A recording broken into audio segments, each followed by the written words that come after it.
नमस्कार दोस्तों। चलिए स्टार्ट करते हैं आज की स्टॉक मार्केट की मेजर न्यूज़ अपडेट, जो कि डायरेक्टली और इनडायरेक्टली कहीं ना कहीं काफ़ी ज़्यादा इंपॉर्टेंट रोल प्ले करती है इंडियन स्टॉक मार्केट इंडेक्स और इसकी लिस्टेड कंपनीज के पॉजिटिव या नेगेटिव प्राइस बिहेवियर में। हमेशा की तरह जिस तरह से हम डेली हम ग्लोबल मार्केट के साथ अपडेट करते स्टार्ट करते हैं, आज हम इंडियन स्टॉक मार्केट की अपडेट के साथ में हमारे न्यू सेशन की स्टार्टिंग करेंगे। आज अगर हम देखें Indian industry, Indian stock market या अगर हम ओवरऑल पर्सपेक्टिव या पूरे कंट्री के अकॉर्डिंग भी देखें, तो आज का डे हमारे लिए काफ़ी ज़्यादा नेगेटिव डे है रहा। एक तरह से नेगेटिव मॉर्निंग हुई है आज की हमारी। कल की डेट में न्यूज़ आई थी कि टाटा सन्स के जो फॉर्मर चेयरमैन है रतन टाटा सर, उनको हॉस्पिटलाइज किया गया है due to health issues. And around 86 की एज में अब रतन टाटा सर हमारे साथ में नहीं रहे हैं। ये ओवरऑल टाटा ग्रुप के लिए एज वेल एज पूरी कंट्री के लिए एक तरह से आज का दिन काफ़ी ज़्यादा नेगेटिव है। हमने इतने नोबेल पर्सन, इतने हाईएस्ट जो अथॉरिटी है एक तरह से इन इंडियन इंडस्ट्री में देखें या ड्यू टू रिस्पेक्ट वाइज भी अगर हम देखें, सो इतने एक ऑनरेबल पर्सन को आज हमने खोया है। सो ये हमारे लिए एक तरह से काफ़ी नेगेटिव मॉर्निंग हुई है, काफ़ी ज़्यादा नेगेटिव डे है हमारे लिए as well as Tata group, Tata sons और पूरी कंट्री के लिए। नेक्स्ट अगर अपन देखें, सो ग्लोबल मार्केट से हम स्टार्ट कर रहे हैं। ग्लोबल मार्केट में अगर हम देखें तो कल यूएस मार्केट के जो तीनों ही मेजर इंडेक्स रहे, डाउ जोन्स, S&P 500, नैस्डैक, कल एक पॉजिटिव ग्रोथ के साथ में इन्होंने अपसाइड में जाके क्लोजिंग दी है। जहाँ पे अगर हम देखें डाउ जोन्स में अराउंड एक अच्छी बढ़त देखने को मिली है, जहाँ पे ये 1% के आसपास तक पॉजिटिव साइड में क्लोज रहे हैं। S&P 500 0.7% एंड नैस्डैक जो कि टेक्नोलॉजी हैवी वेट है 0.6% के आसपास तक पॉजिटिव साइड में क्लोज रहे हैं। कोई अगर मेजर अपडेट की बात करें तो कोई मेजर न्यूज़ अपडेट कल की डेट में यूएस मार्केट में नहीं आई है। आज की डेट में यूएस मार्केट में इन्फ्लेशन का एक डेटा आने वाला है, जो कि कहीं ना कहीं एक तरह से करंट कंडीशंस में इकोनॉमी या जो स्टॉक मार्केट पर्सपेक्टिव से काफ़ी ज़्यादा इंपॉर्टेंट रोल प्ले करता है। राइट, सो आज देखना होगा एंड उसी होप की वजह से कि शायद वो जो है इकोनॉमी करंट इकोनॉमिक कंडीशंस के अकॉर्डिंग में भी फेवरेबल डेटा वो आ सकता है।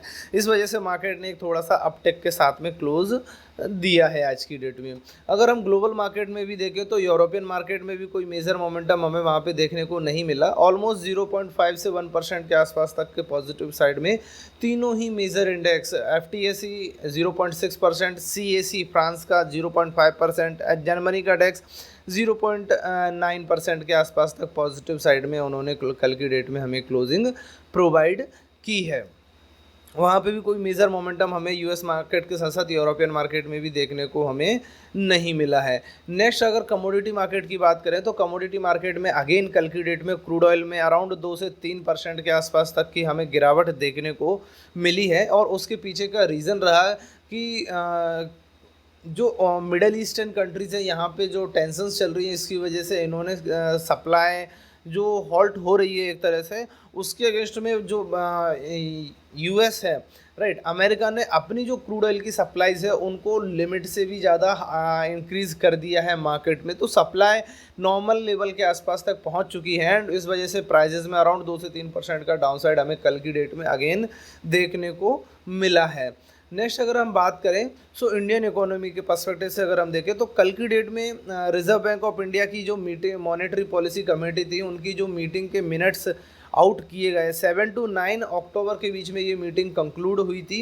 एंड उसके जो मिनट्स हैं उसमें क्या डिसीजंस लिए गए हैं, क्या इकोनॉमी के ऊपर उनका व्यू पॉइंट है, ये जो डिसीजन लिए गए थे ये कल की डेट में रिलीज़ किए गए, जहाँ पे रिजर्व बैंक ऑफ इंडिया ने लगातार 10th टाइम 2 महीने में एक बार ये मॉनेटरी पॉलिसी आती है और 10th टाइम अगर ये कंटिन्यू इन्होंने इसको अनचेंज रखा है रेपो रेट को 6.5% पे, 10th टाइम कंटिन्यू रखा है, मींस 20 मंथ्स के दौरान भी अगर हम देखें सो हमारा ये जो रेपो रेट है या जो पॉलिसी रेट, इंटरेस्ट रेट है इंडियन इकोनॉमी के अंदर, उसमें कोई भी बदलाव हमें देखने को नहीं मिला है। और करंट कंडीशन में अगर हम देखें तो ये हमारे लिए एक तरह से फेवरेबल भी है। इसके बाद ही अगर हम देखें सो रिजर्व बैंक ऑफ इंडिया की ओर से एक्सपेक्टेशंस लगाए गए हैं कि जो इन्फ्लेशन की कंडीशन है इंडियन इकोनॉमी के अंदर करंट फाइनेंशियल ईयर में, जो कि FY25 अभी चल रहा है, यहाँ पे 4.5% के आसपास तक एवरेज मंथली लेवल पे ये रह सकती है।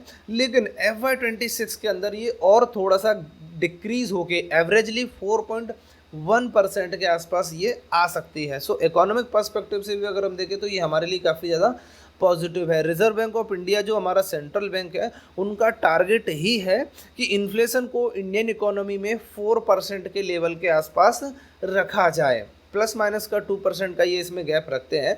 और अगर ये इन्फ्लेशन वापस हमारी जो डिज़ायर्ड ट्रैजेक्टरी है उसमें अगर लौट रही है, देन हमारी इकोनॉमिक कंडीशन एक सही पेस पे सही डायरेक्शन में आगे बढ़ रही है, ये इंडिकेशन पूरे वर्ल्ड में जाता है। एंड इसके मैनेजमेंट के पॉइंट ऑफ व्यू से भी देखें, यहाँ अगर हम बात करें वर्ल्ड की जो मेजर डेवलप्ड इकोनॉमीज़ हैं, वो अपनी इकोनॉमिक कंडीशंस के अंदर इन्फ्लेशन हुआ या इंटरेस्ट रेट्स हुए या इन्फ्लोज हुए फंड्स के, ये मैनेज नहीं कर पा रहे हैं प्रॉपरली।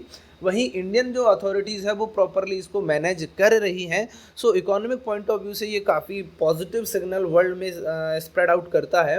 एंड इस सिग्नल की वजह से बहुत बड़े इन्वेस्टमेंट्स इंडियन इकोनॉमी में हमें देखने को मिले भी हैं पास्ट में, एंड अपकमिंग टाइम में भी देखने को मिल सकते हैं।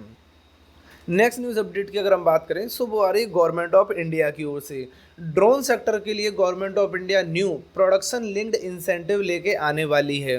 मींस गवर्नमेंट ऑफ इंडिया चाह रही है कि इंडियन इकोनॉमी के अंदर जिस तरह से हमने इलेक्ट्रॉनिक्स मार्केट में, इलेक्ट्रॉनिक सेगमेंट में, सेक्टर में अगर हम देखें तो मोबाइल फ़ोन की असेंबलिंग हुई पहले और फिर उसको मैन्युफैक्चरिंग हुई, और अभी हम मैन्युफैक्चरिंग इस लेवल पे कर रहे हैं कि गवर्नमेंट ऑफ इंडिया अभी प्लान कर रहे हैं कि हम कोई भी न्यू मोबाइल फ़ोन हम इस फाइनेंशियल ईयर के बाद में नेक्स्ट फाइनेंशियल ईयर से इंडियन इकोनॉमी में कोई भी new mobile phone out of India से इंपोर्ट नहीं करेंगे। जितनी भी मार्केट की रिक्वायरमेंट है वो हम डोमेस्टिकली प्रोड्यूस करके उसको फुलफ़िल करेंगे। ये गवर्नमेंट ऑफ इंडिया की काफ़ी अच्छी सक्सेस भी रही है और रहेगी अगर ये फुलफ़िल होता है तो। और इसी को अगर हम देखें, so government of India plan कर रही है कि जिस तरह से electronics manufacturing, mobile phone manufacturing में गवर्नमेंट ऑफ इंडिया या इंडियन इकोनॉमी सेल्फ रिलायंट हुई है, उसी तरह से अनदर सेक्टर्स में भी इंडियन इकोनॉमी सेल्फ रिलायंट हो, जिससे कि हमारे जो इम्पोर्ट्स हैं वो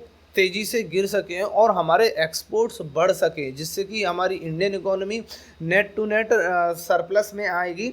इम्पोर्ट एक्सपोर्ट बैलेंस मिसमैच जो अभी तक चल रहा है वो होगा, तो वो इंडियन इकोनॉमी के पर्सपेक्टिव से काफ़ी ज़्यादा पॉजिटिव हो सकता है। सो उसी चीज़ को फॉलो ऑन करते हुए गवर्नमेंट ऑफ इंडिया ये प्लान कर रही है कि new production linked incentive drone sector के लिए भी लेके आई जाए। एंड ड्रोन सेक्टर के लिए अगर ये लेके आती, सो ये पर्टिकुलर जो न्यूज़ है वो ड्रोन मैन्युफैक्चरिंग कंपनीज़ के लिए काफ़ी ज़्यादा पॉजिटिव है कि उनके लिए और भी बिजनेस की अपॉर्चुनिटीज़ ओपन हो सकती हैं। सो drone manufacturing companies upcoming time में मिड टू लॉन्ग टर्म के लिए पॉजिटिव रेवेन्यू ग्रोथ हमें शो कर सकती है, उनके लिए ये एक तरह से पॉजिटिव है। नेक्स्ट न्यूज़ अपडेट आ रही है टेलीकॉम कंपनीज़ की ओर से।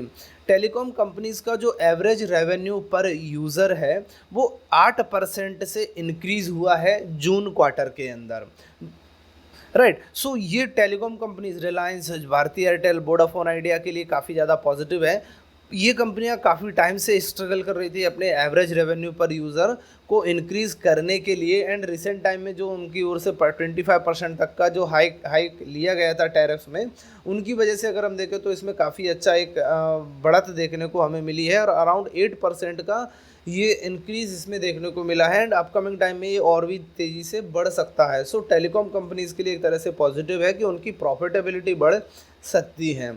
नेक्स्ट अगर हम बात करें, सो नेक्स्ट न्यूज़ आ रही है इंडियन लॉजिस्टिक्स मार्केट को लेके। इंडिया के अंदर जो लॉजिस्टिक्स मार्केट है, अगर हम बात करें through railway, through roadway, through airport connectivities, ये जो लॉजिस्टिक मार्केट है वो अराउंड 13.4 ट्रिलियन रुपीज़ तक पहुंच सकता है FY25 तक, जो कि FY23 में अराउंड $9.5 ट्रिलियन के आसपास था। तो इन 5 सालों में इनकी अगर ये एक्सपेक्टेड ग्रोथ होती है तो यहाँ अराउंड 8 to 9% की CAGR ग्रोथ हमें देखने को मिल सकती है, जो कि एवरेज से काफ़ी अच्छी एवरेज ग्रोथ CAGR ग्रोथ है।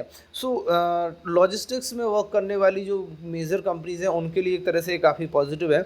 जिस तरह से गवर्नमेंट ऑफ इंडिया इंफ्रास्ट्रक्चर को डेवलप करने की प्लानिंग कर रही है, हाईवेज़, एक्सप्रेसवेज, पोर्ट्स, एयरपोर्ट्स, जिस तरह से जिस गति से तेज़ी से government government of India develop कर रही है।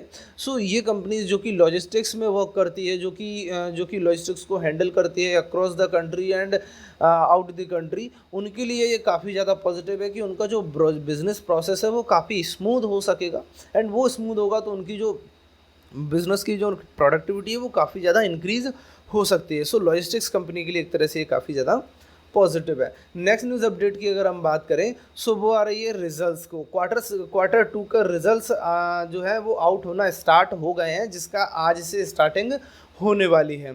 सो आज की डेट में जो रिजल्ट्स आने वाले हैं इंडियन स्टॉक मार्केट के जो लिस्टेड कंपनीज हैं उनमें सबसे बड़ा नाम है TCS, टाटा कंसल्टेंसी सर्विसेज। जिस तरह की हर बार TCS से क्वार्टरली रिजल्ट सेशन का आगाज़ होता है, उसी तरह उसी को फॉलो करते हुए इस बार भी सबसे मेजर और सबसे फर्स्ट रिजल्ट TCS का ही आने वाला है, जो कि आज की डेट में आउट होगा। इसके अलावा अगर हम देखें, Indian renewable energy development agency IREDA,